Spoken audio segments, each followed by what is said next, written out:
மூன்றாவது பாடல் உழைத்த பத்து என்கின்ற தலைப்பிலே மாணிக்க வாசகர் அருளி செய்கிறார். மிக அற்புதமான வரிகளை கொண்ட பாடல். இறைவனோடு ஒன்றர கலத்தல் என்பதிலே இந்த பாடல்கள் எல்லாம் நமக்கு ஒரு ஆர்வத்தை கொடுக்கும். சீவன் முக்தர்களுக்கு இப்படிப்பட்ட ஒரு நிலையிலே அவர்கள் எப்பொழுதும் இறைவனை அன்போடு நேசித்து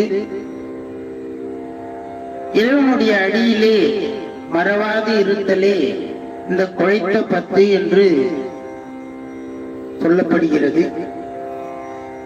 இப்பொழுது அந்த பதியத்தை விண்ணப்பம் செய்வோம்.